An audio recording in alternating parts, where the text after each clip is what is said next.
Hello, my name's Niranjan, the host of Master of Your Crafts podcast, learning from leaders who are continuously inspired, passionate, and driven to align with their soul purpose, sharing their gifts to bring healing to others.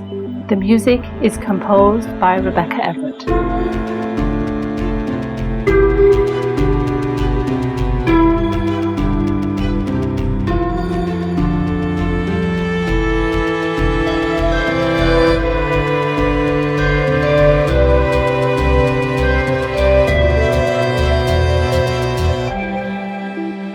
Today is episode number 111, and I had a pleasurable conversation with Mary J. Roy, a highly motivated corporate advisor, facilitator, and presenter.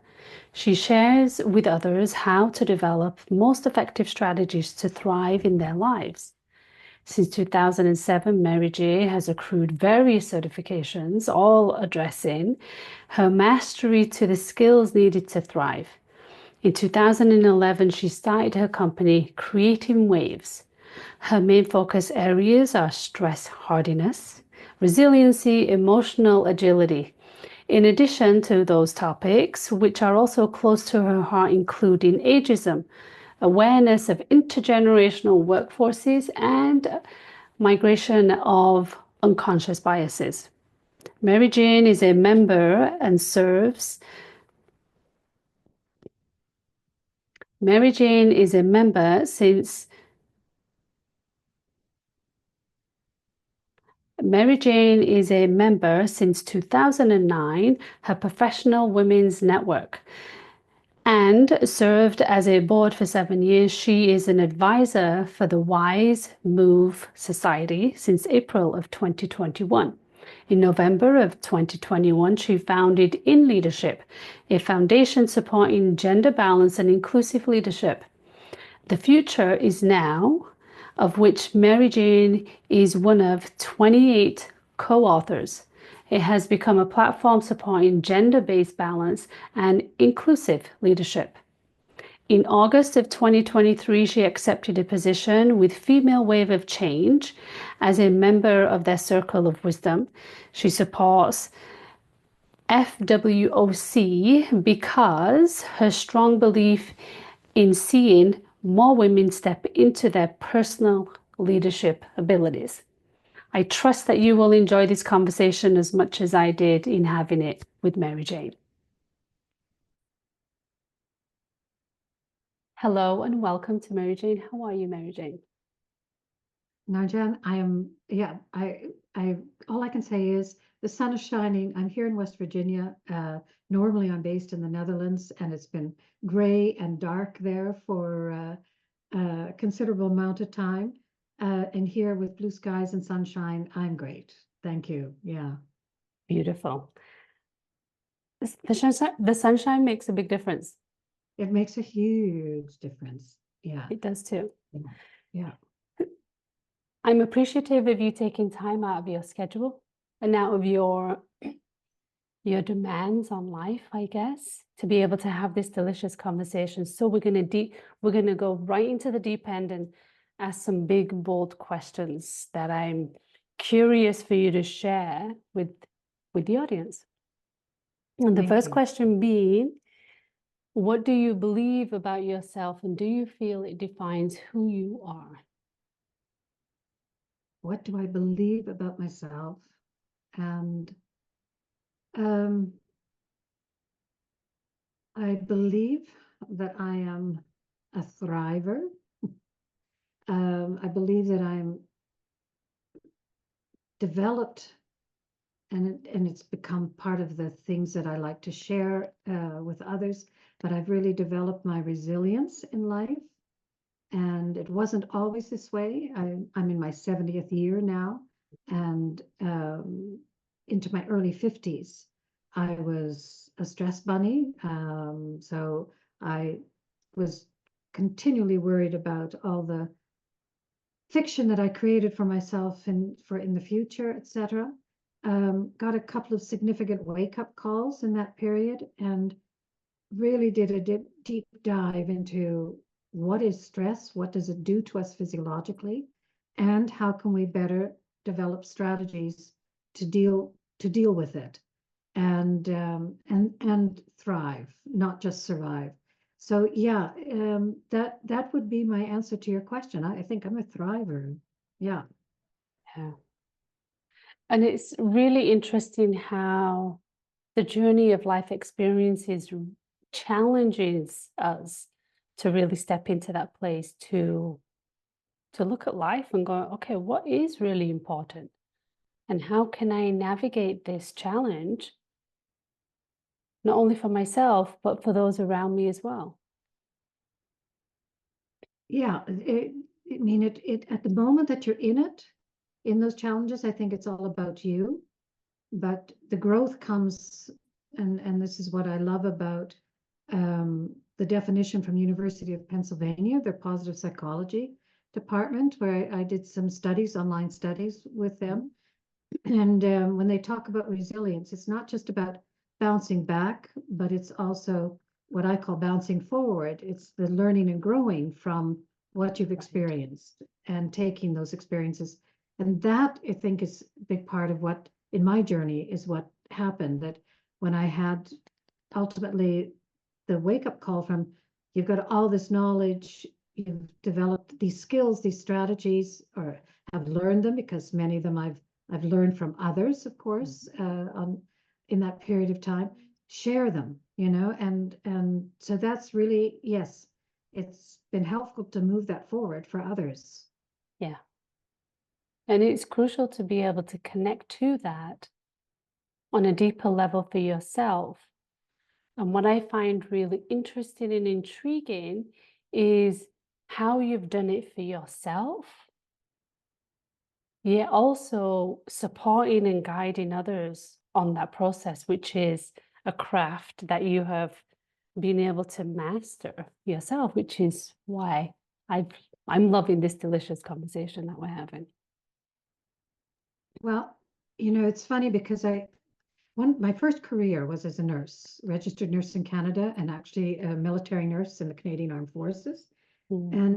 And so when I started these health issues in my early 50s, it was fairly easy for me to do that deep dive into the medical side of stress. And I didn't know at the time resilience, but that came later on my journey. And that stress, those elements, the learning that I did from that, it took me still about 3 or 4 years, Nanjan, before I was able or willing or had actually the wake up call that, hey, you've developed such an expertise in this area, and there's so much pain out there that share it, and so all these times I was doing all kinds of training and coaching certifications, never thinking I would become a trainer, facilitator, or do any coaching for people in these areas. It was all to really, in that period of time, to support myself. And I kept saying, oh, no, I'll never be doing this, for as a trainer, but I want this information so I can improve and develop and learn. But anyway, it was a real wake-up call. It was in January of 2011, and it was literally on my way to a training where I thought, why am I doing this? And then I thought, I'm doing it because I've got something to share to the world. So it was a car drive of 20 minutes, and I thought, yeah, it was a really aha moment for me. Yeah. Do you believe that that is perhaps one of your callings in this lifetime? Because I believe we have many, and of how life unfolds, how experiences are presented, and interactions and connection and community that we build around the globe with different people for different circumstances. Do you feel that that is still, even from back then of 2011, still one of the bigger callings that you have in this life? Absolutely. Yeah, absolutely. I think probably the biggest calling up till that point. Maybe not since, but up to that point in my life. And I really feel, and I've often said to people that I felt like I was on automatic pilot, for 2.5, 3 decades since I left nursing, met my husband, followed him. When Renee asked me to marry him, I said, I'm going to hang on to your coattails and go for the ride, because I knew it wasn't going to be the standard marriage of house shabay shabompia, which is a Dutch expression from having a house and a dog and and Yeah. the yard and whatever, the garden. And it would be an adventure. And so I did that, and full-heartedly. But along the way, I lost myself. And it wasn't my dream I was following any longer. It was his dream. And I think that was part of that wake-up call with realizing that I had become this stress bunny, was that I wasn't following my heart. And a lot of what I've learned since then is my heart has played a really big role, physically, physiologically, but also emotionally, mentally, in the choices that I've made since my early 50s. And I had a friend. I also developed cancer early on in that time frame.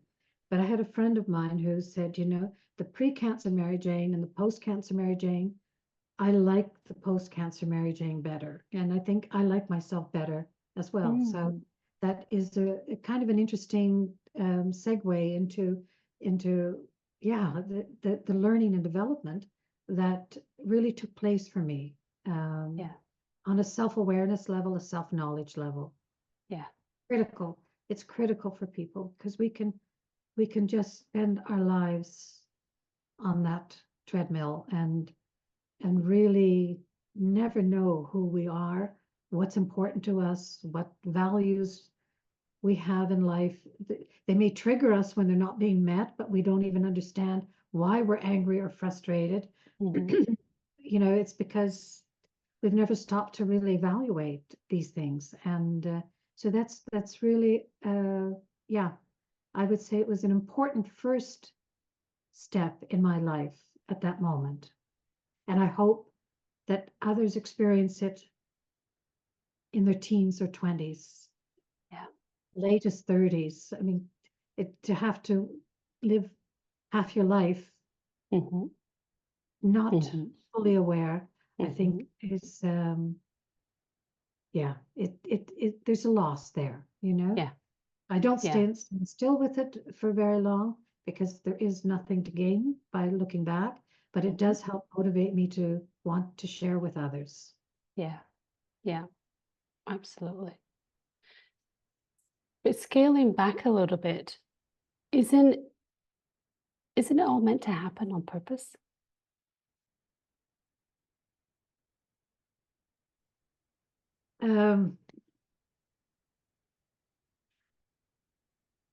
I don't know.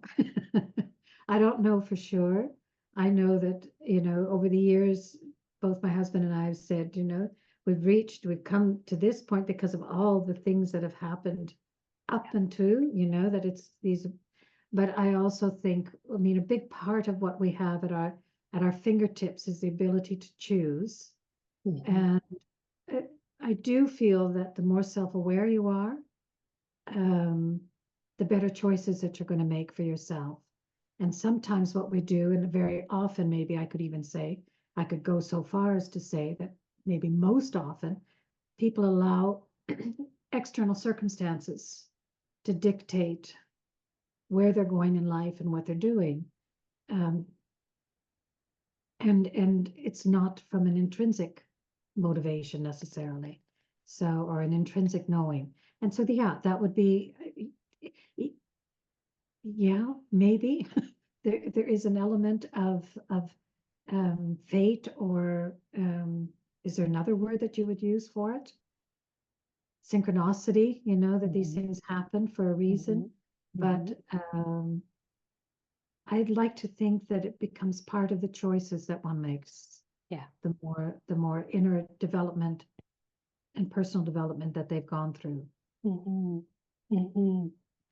Because perhaps when we look at the grand scheme of things, our journey on this planet is really quite short. You know, for me to sit here and say, I've been in Canada for probably about 2 decades, and, you know, maybe 3. But within that ride, just like with you, holding on to those coattails, within that ride, there are lots of opportunities that will either perhaps take us away from the heart or bring us back to the heart. Absolutely. Yeah. And if you're not consciously aware of what you're doing or deciding or choosing, then it's most often probably going to mean it's taking you away from your heart and not bringing you closer to it. Yeah. For me, it took a heart health problem, a heart arrhythmia, and super high blood pressure for me to realize, what am I doing to myself?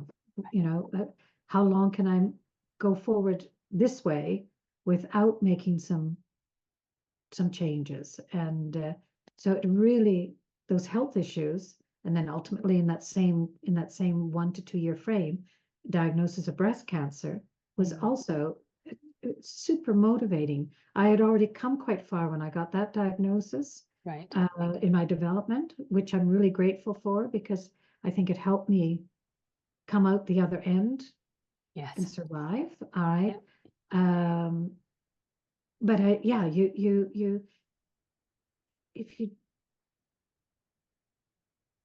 me leave it at that. All right. I think it is about the quality of the decisions that you're making, and they can only be really supportive and serving you if you know why you're making those choices and why they're important to you.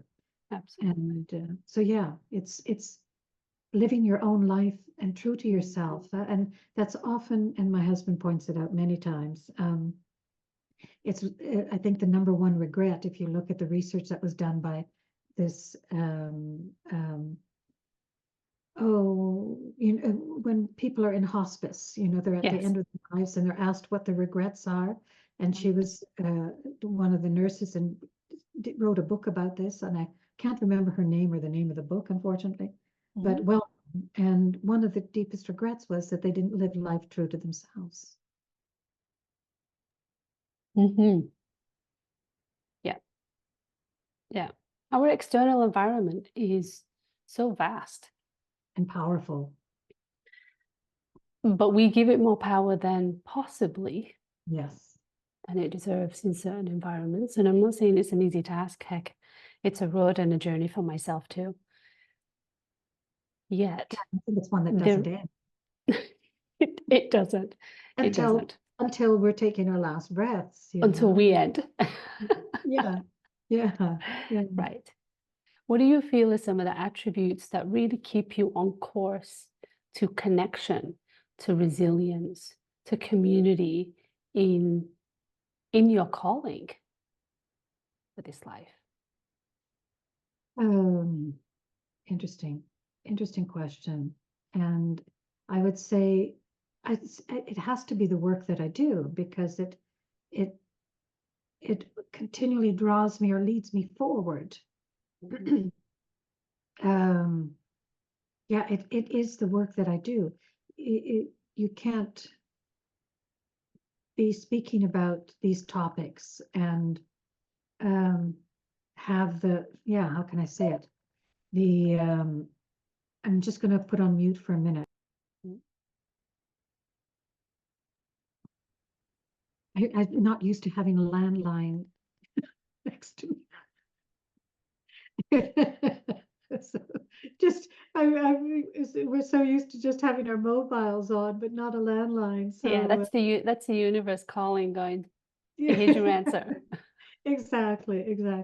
But my sister picked up very quickly there. But so it's it is. I think that what keeps me connected is the fact that I stay connected through the teaching, through the sharing that I do. And as I think I shared with you in our, when we were emailing back and forth, I shared with you that, I'm also involved in some volunteer work. I've done various capacities in volunteer work, and that also keeps me connected and grounded. I think from innately I've been and maybe that was one of the reasons why I was drawn into a nursing career to start with, that I have a lot of empathy, compassion for people. I think it was too much. I became a real people pleaser as a result of that.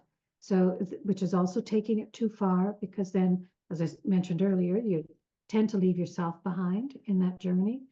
So I'm much more conscious now of being able to say no to certain things. But if something really hits my heart in the sense of when for example, as an example, 2012, I was introduced to human trafficking in the Netherlands. And when I heard what was going on in my backyard, literally, and in all of our backyards, by the way, you may think it doesn't happen here. It does and is and continues to.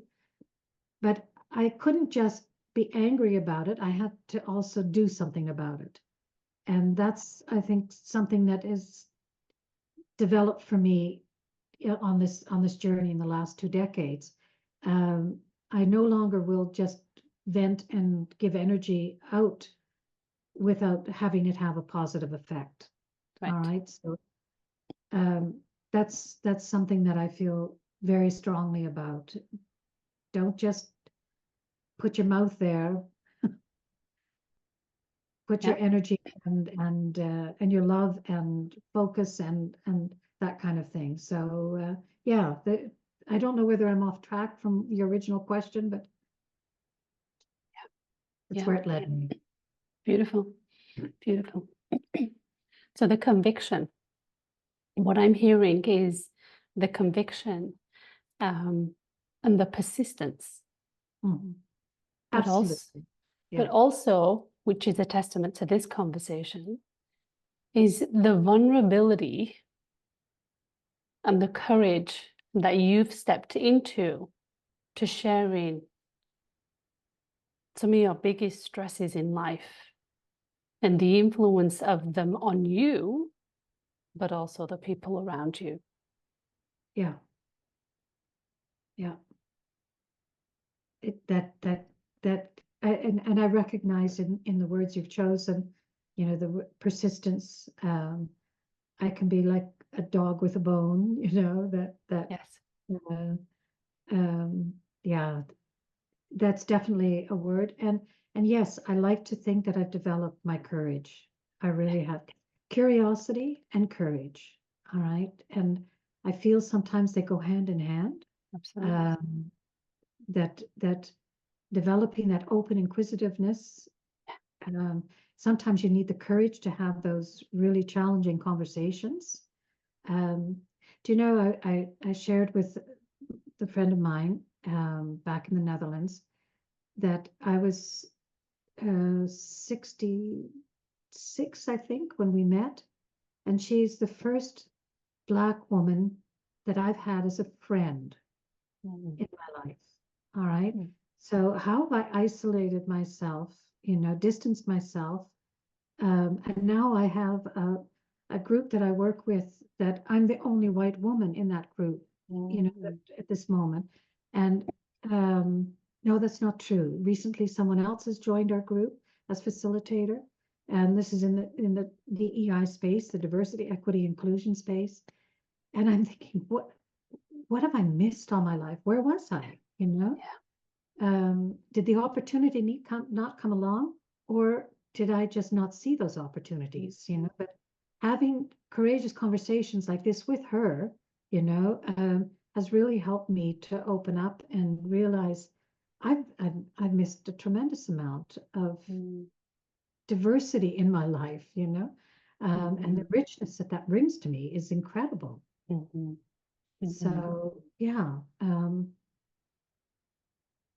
that was something that just recently came up, you know, in my on my level of consciousness. And anyway, I'm sharing it here with you and with the audience. But Yeah. And I'm grateful. And I'm grateful for you to share that, because we can go through life feeling that we are missing out on certain experiences and certain interactions and community or whatever that looks like. yeah, But yeah, I surrender personally to the point of maybe we weren't in a position to receive that maybe 10 not. years ago, 20 years ago, 40 years ago, 50 years ago. Yeah, So perhaps the opportunity was there, but it bypassed our awareness. but it must have done. I mean, I can't imagine. So to be able to surrender and just sit back and go, okay, that's okay. Yeah, But and now you have such an enriching experience, yes, right?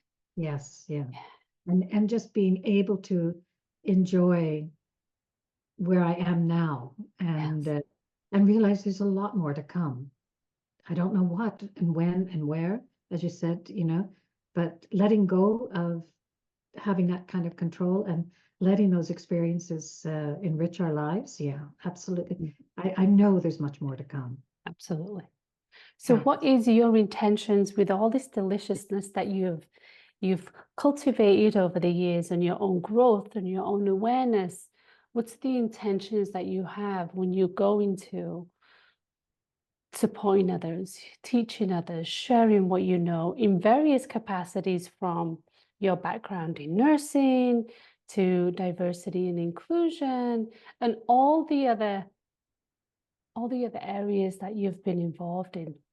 What's your intentions with your craft that you have mastered of open your awareness or be present or Yeah, you whatever? know, um, I mean, it is, as we mentioned earlier, it is a continuous journey. Mhm. It doesn't end until we end.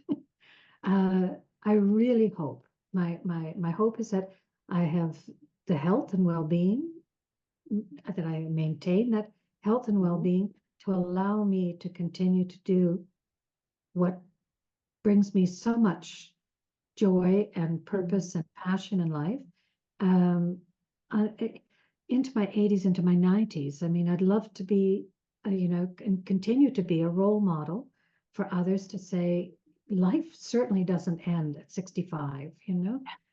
I mean, we have to, and this is another topic that's really close to my heart, is this topic Mhm. of ageism, Ageism. um, Mhm. both for olderism and youngerism.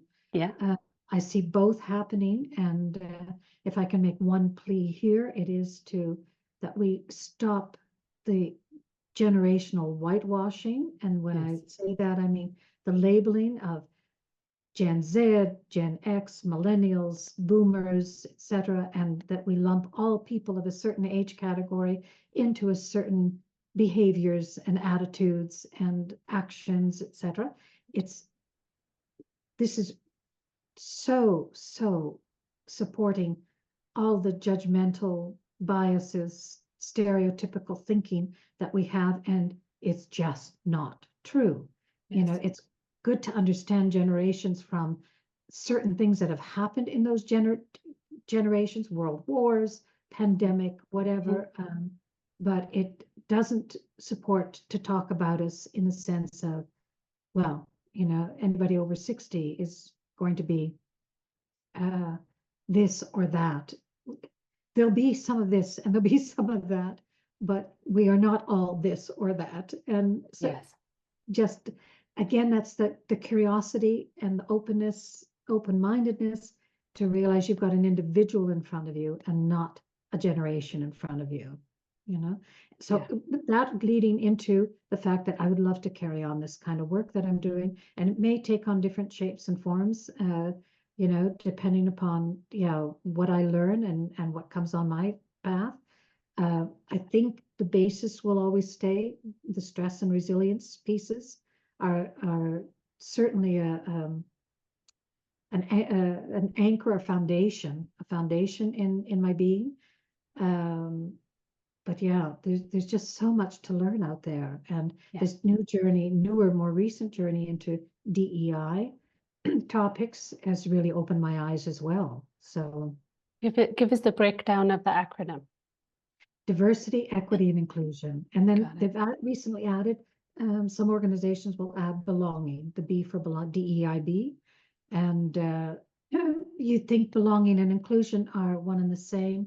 But again, the belonging belongs to the individual. Do they feel like they belong in the organization? Inclusion is more about what does the organization do to help those people feel that they belong? Right. What actions do they take? What behaviors do they manifest? So there is that slight difference, but we use acronyms very easily, and a lot of times people don't understand either the difference between. I had this conversation this morning with a client at 4:30 my time, by the way, but on the difference between equity and equality. So even that you have to dive into what is the difference there, and why does this make a difference, and why is DEIB, why is this important to an organization, to a community? Yeah. The diversity, the richness, the research is unequivocal that the more diverse the teams are, the more productive, creative, etc. they are, the better the bottom line for an organization. However, the work from Amy Edmondson, Harvard, I believe she's Harvard professor, really shows that that only happens in a diverse team if there's psychological safety as part of it. So that you have to feel that I can speak up, I can be who I am, I can be my true self and say what I need to say, and I won't be,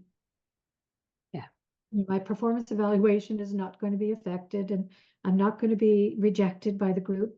So when that psychological safety exists in a group and they're a diverse group, then you've got an outperforming team, outperforming versus homogenous or non-safe diverse teams. Okay. Yeah. So there's a lot to it, and a lot to unpack in that whole area, but it's critical for organizations, to for their sustainability, to move forward in the kind of uncertainty that we experience in this world, and I don't think we're going to see anytime soon that this uncertainty disappears. Right.